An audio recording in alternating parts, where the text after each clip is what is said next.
And in what sort of format did you provide those text messages to the troopers? Well, they were copies. And I believe that the format would be the way to categorize it. Screenshots. Repeating they is deception. So you have they were. So you have they repeated 3 times. That's a strong indicator of deception. You have the repeating words as well. So this is deceptive as to whether or not they are true representations of the message. That's what the deception is. And then he says the format would be the way to categorize it. Screenshots. So this sentence is a jumble as well. This is not technically correct sentence structure. This is a jumble of thoughts that he tried to just piece together. And how is it that you sort of generated these from your phone? Okay, I consulted a coworker, so also a friend, and he has the training with the cell phones. I told him I wanted to provide these to the state police. What is the best way that I can get them off my phone and provide them to law enforcement? So the phone indicates distancing, the missing pronoun. It's a missing possessive pronoun. So it indicates that Higgins believes the phone will implicate him in John O'Keefe's death. When somebody starts calling my phone, they start calling it the phone, they're no longer taking ownership of that phone because that phone is their enemy. They're no longer friends with that phone. Your phone is something that is it's almost a part of you. It's a piece of you. Things like your car, your phone, and your gun are things that you will only see a possessive pronoun next to. If you see the before it, it means that thing, that object has wronged you in some kind of way, or it's about to wrong you. So we have a huge sensitivity here. He has the training. So there's sensitivity around his friend. But when he talks about his friend, he says, I told. We have change of language here. Remember, before it was spoke. He spoke with Brian Albert, but he told his friend that he wanted to provide these to the state police and told us the positive way to say that. And he says, what is the best way that I can get them off my phone and provide them to law enforcement? So he realized that he said the here, and he actually changed it, which is even worse for him. Repeating he indicates sensitivity and deception around the reason that he gave to his friend for what he was doing to the text messages. No excising any material, nothing like that before you gave it to the troopers. Higgins says, no, exactly what was on my phone, I provided to them. So he did not answer the question. This is a huge indicator of deception. We have evasion of the question again here. This means that he excised the information before he took the screenshots. Duh. But the question was there any excising of material, nothing like that before you gave it to the troopers? He does say before you gave it to the troopers.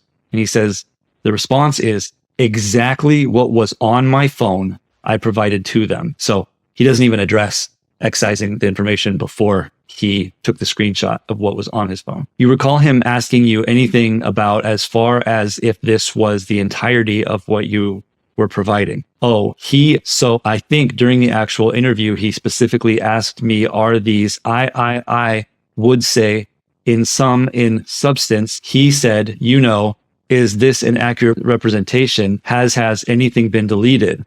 Let's start with the beginning of this, because we have a paragraph here and almost every word is highlighted. We have an explanatory statement at the beginning. We have a reduction in commitment. During the actual interview, he specifically asked me, are these, I would say in substance, he said, is this an accurate representation? So he can't even get this out. But the idea of it being an accurate representation, he's trying to misrepresent that. And he's having difficulty even misrepresenting the question. He wants to try to rephrase the question to you so that it looks like the trooper didn't ask him for whether or not it's a true representation. And he can't figure out how to say that. So he says, I would say in substance, he said, is this an accurate representation? Has anything been deleted? In the end, he can't actually figure out how to rephrase this. So you get all of this sensitivity, but you essentially get a restatement of the question. And I said, no, I mean, with respect to the text, with the defendant from the first time that she reached out to me and texted me, nothing had been deleted as far as John's text string. But notice we have John because we're back to before John was a sexual rival. Let's see. Let's look at this again. So with respect to the texts with the defendant from the first time that she reached out. So this is deceptive. we have huge sensitivity here. From the first time that she reached out to me and texted me, nothing had been deleted as far as John's text string. So he doesn't say that from the first time that Karen Reed reached out to him, that nothing had been deleted from that text string. Nothing had been deleted from John's text string. What he told you is that he did delete from John O'Keefe's text string. He did not delete from John's text string. Meaning that before John O'Keefe was seen as a sexual rival, all of those text messages are there. As soon as he became John O'Keefe, the sexual rival for Brian Higgins, those got deleted. Okay. So hopefully you're still with me here. We might have had, now he says we, and he's referring to John before Karen was in the picture. We might have had older text strings that were deleted, but that was what I gave him. Now, all he's saying is he first said that there was nothing that had been deleted from John's text string. And now he's saying, if there was anything, it would be from those older ones. So you can see in his mind, if you're thinking, is he really separating John and John O'Keefe, the sexual rival, from the non-sexual rival? You can see here, he tells you the older text strings. There's a differentiation in his mind between the older text strings and the new text strings. He tells you that right here. But that was what I gave him. What I gave the troopers was exactly when I captured everything. Is exactly. It is what it is. Everything that was on those phones was provided. Nothing was deleted. In the end, what all of this boils down to is he's telling you that when he was standing in front of them, he took a screenshot and he's saying that everything that was on those phones at that time was provided. Nothing that was deleted from before he was standing in front of them was provided. And he deleted all the messages from John O'Keefe. He kept the messages from John. And when it comes to messages from the defendant, we're not even going to talk about that. That's what he says in here. Him asking you anything about as far as if this was the entirety of what you had provided? So I think during the actual interview, he specifically asked me these, I would say in sum and substance, he said, is this an accurate representation? Has anything been deleted? And I said, no. I mean, as with respects to the text with the defendant from the first time that she reached out to me and texted me, nothing had been deleted. As far as John's text string, we might have had older text. What I gave the troopers was exactly when I captured everything is exactly, it is what it is. Everything that was on those phones was provided. Nothing was deleted. So I said, number one, oh my God, there's a lot to go through in here because remember it started up here. So Brian Higgins misrepresented the question. Brian Higgins deleted texts from Karen Reed. John equals no conflict with regard to Karen Reed. This tells you definitively that there were texts with John O'Keefe that were deleted. John and John O'Keefe are two different people in Brian Higgins's mind. The we also indicates that he is distinctly separating good John from bad John. Missing possessive pronouns for the phone. I forgot to address that. Those phones, he doesn't say from my phone or from my phones.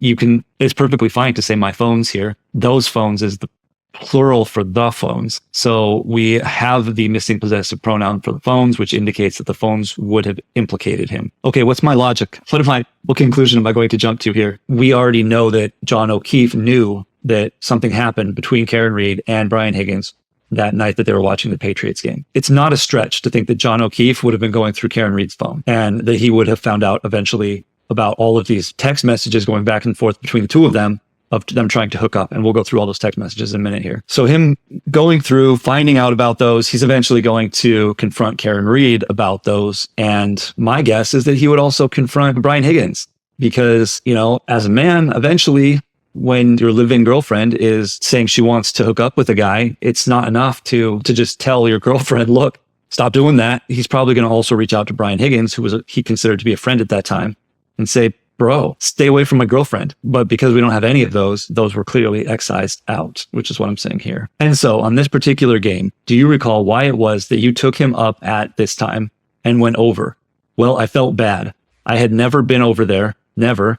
So he hadn't gone to hang out with John O'Keefe, but he already said that he had driven by his house when Karen Reed was out working in the yard, and then he pulled over and pulled up to the house. So never is it's an appropriate explanation here. I had never been over there. I've been asked repeatedly. I knew it was probably going to be the last game for the season. And I had also independently got a text of an invite from John himself, and then also from the defendant on independently. He is trying desperately not to get to the point. And this is why you see deception when you have numerous lines here, because we got 1, 2, 3, 4 lines, which is getting into the area of sensitivity and deception. And he is uncomfortable telling you that the reason why he went is because he got a text message from Karen Reed. He wanted to go see her, which that's understandable. I mean, if you've gone through high school, you know why he would want to go there after having never gone to his house to hang out with him before. He gets a text from Karen Reed and he wants to go hang out with her. So he decides to go. All right, let's throw in a baseline question here, just so we don't forget. There's so much deception in here. He says, now in reference to you thinking it was going to be the last game of the season, do you recall, like, was the regular season game, playoff game where they were playing? Do you recall any of that? He says, I think it might have been the Bills. I don't know if it was the playoffs or it was just another game to me, but I knew it was probably going to be the last game. So it's just a baseline question. I threw this one in because you have some reduction in commitment here. I think it might have been the Bills. That means Higgins doesn't follow football. He couldn't care less about football. And he probably doesn't even know the teams very well. And so he says, I think it might have been the Bills. Yeah. I mean, if I don't watch baseball, if I go to somebody's house to watch a baseball game and I'm watching, the team that they want to watch versus some opponent, I'm going to be guessing at the opponent at that point. So even if I have a pretty good idea. So you can see a truthful reduction in commitment here. I wanted to show that because it's not always an indicator of deception. Then he says, I don't know if it was the playoffs or so you have a negative statement in here as well. Negative statements are not definitive indicators of deception unless they're paired with an explanatory statement. Or if you have just negative, negative, negative, back to back to back to back, then that's an indicator of deception. But them alone is not. I'm showing you that there are legitimate ways to use these in a statement that is truthful. It was just another game to me. Oh, well, yeah. Okay. So he explains it right here. So it might have been the Bills. It was just another game to me because he doesn't care about football. But I knew it was probably going to be the last game. He had an indication there that this was going to be the last time that he could go there. And if he wanted a good excuse to go hang out with Karen Reed right now, that was going to be it. All right. And in addition to Mr. O'Keefe, who, if anyone else, was at the house when he left? I believe Chris Curran and his wife might have been there at one point. I think maybe the wife left, but he stayed. I believe maybe Mr. Curran, never met him before. I think they introduced him as Mr. Curran's brother. And then John's nephew. And I don't know if his niece was there. She might have been in the other room. And the defendant, Ms. Reed, was she there as well? Yes. All right. And in addition to Mr. O'Keefe, who, if anyone else was at the house, I believe Chris Curran and his wife might have been there at one point. I think maybe the wife left, but he stayed. I believe maybe Mr. Curran, never met him before. I think they introduced him as Mr. Curran's brother, and then John's nephew, and I don't know if his niece was there. She might have been in the other room. And then Higgins starts crying. All right, what do we learn from this? Okay, so we have Mr. Curran and his wife might have been there at one point. So at one point is missing time. Let's take the first two sentences together here. I believe Chris Curran and his wife might have been there at one point. I think maybe the wife left, but he stayed. So we have Chris Curran gets proper introduction, might have been there. So we have an awful lot of reduction of commitment here. And then at one point is missing time. Then the wife gets downgraded from being his wife to the wife. So that's interesting. And then we have left. So the wife, whatever her name is, we have an indicator of conflict because she left. And then at one point tells us that there was an actual conflict. So a disagreement or something like that upset her, and that's why she left. And she was downgraded from being his wife to being the wife. So either she had a problem with Higgins or there was some argument that disassociated her from Chris Curran. So for some reason, Higgins is willing to call her Chris Curran's wife when he first got there, but when she left, she's no longer his wife. So either Chris Curran and his wife had a blowout, or Higgins knows the wife, because there might be history between Brian Higgins and Chris Curran's wife. Because if he is not willing to let her keep the title of Chris Curran's wife, that can be an indicator that there was something going on between Brian Higgins and Chris Curran's wife. I believe he stayed. I believe maybe Mr. Curran I was never met him before. I think they introduced him as Mr. Curran's brother.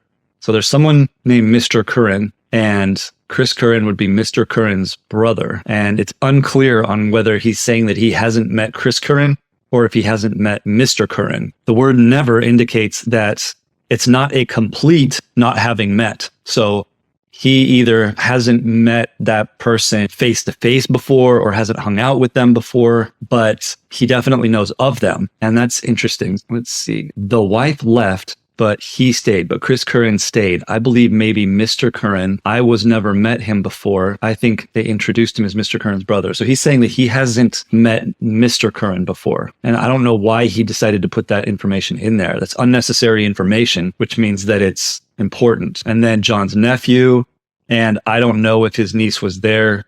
That's missing information there. She might have been in the other room. And then Higgins starts crying.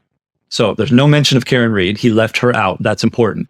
Remember, missing information is doubly important. So that tells us that this entire thing revolves around Karen Reed. Missing time and something being concealed. So we have, at one point, I had never met him before. So this, when he says I'd never met him before, that leads me to believe that he's talking about Chris Curran, because before usually means before the present, before the current moment. So when he says I'd never met him before, that should mean Chris Curran. It means that this should be the first time that he ever met Chris Curran, even though he knew about him, he knew of him, which would be problematic because having never met him before means that he clearly has met his wife before and that he either had something going on with her. They were either hooking up or they don't like each other, because to get downgraded to the wife, it either means that he doesn't see her as Chris Curran's wife, or he sees her as his own hookup, or that there's conflict between Chris Curran and her. So anyways, it's unclear whether he's talking about Mr. Curran or Chris Curran, but use of the word before means that there is missing information there. I think they introduced him as Mr. Curran's brother and then John's nephew. And then Higgins starts crying here. I was never met him before indicates a lot of sensitivity around him, which indicates to me that Brian Higgins and the wife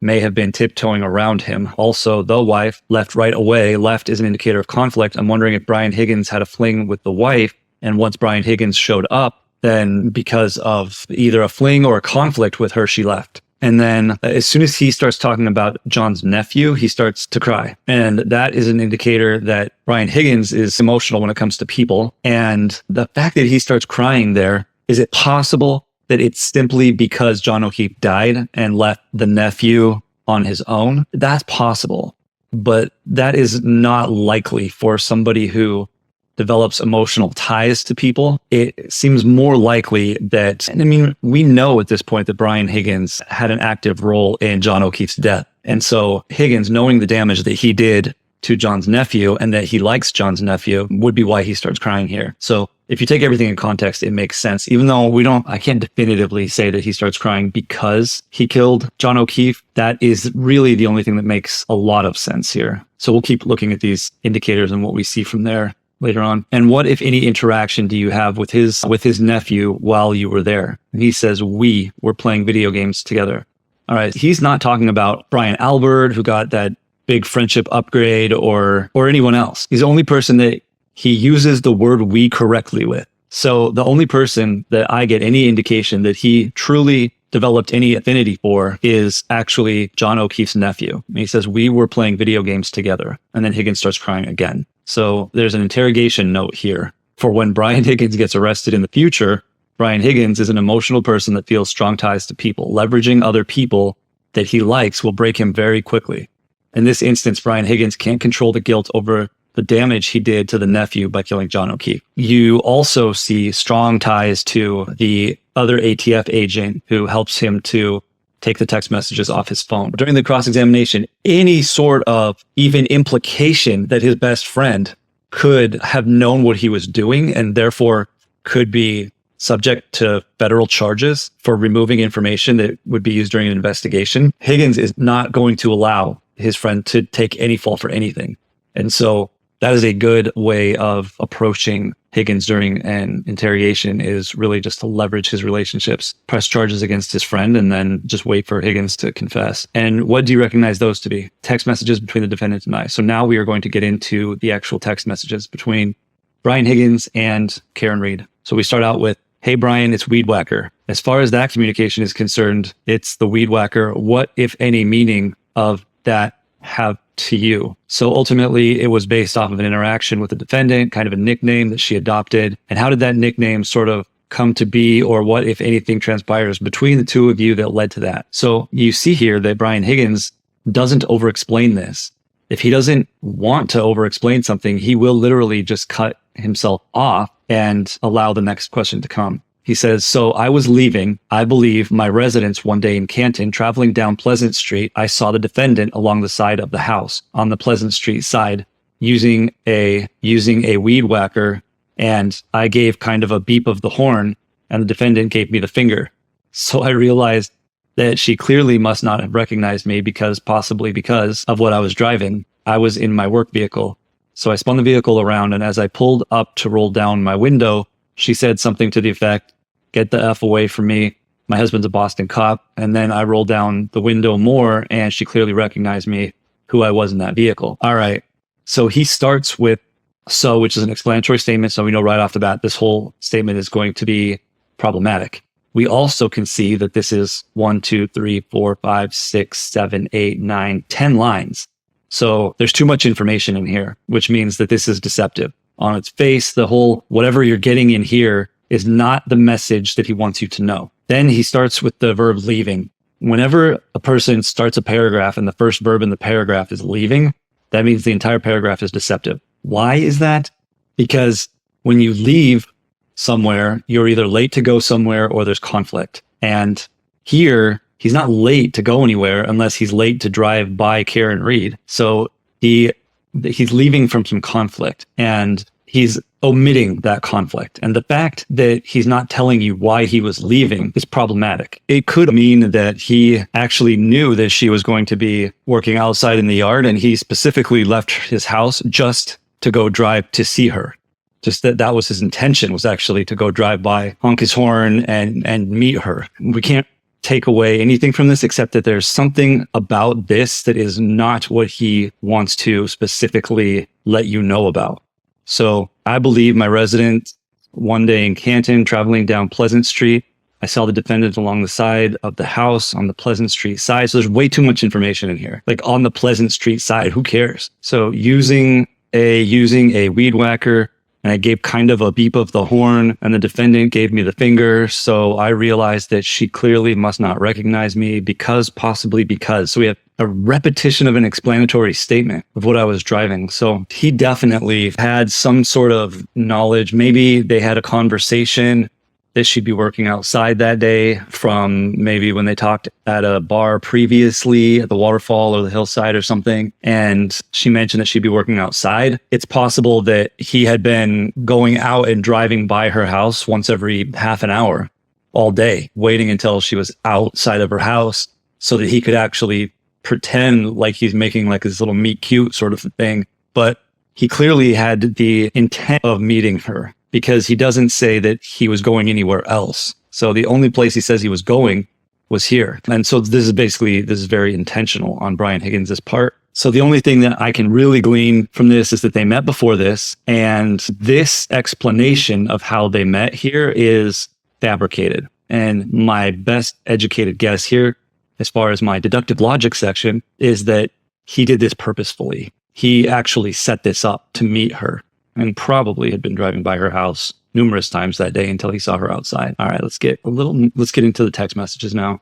All right, before we start reading these, I marked in orange the way that he talked about communicating. So said, responded, however he starts that, because we can look for some change of language here to see if certain text messages mean something special to him, or some don't. So I said, how did you get my digits? Defendant responded, the Melissa and Lido show. I said, I thought you creeped John's phone. I said, again. Defendant responded, no way. I was the last person in Greater Canton who didn't have your number. I think even Carrie has it. I responded, what? So Carrie having his phone number is something that he was very sensitive about. I said, I just don't give my personal number out to anyone. How would Carrie have my number? And the defendant responded, Melissa had it. And the Carrie person that she refers to, you know who that is?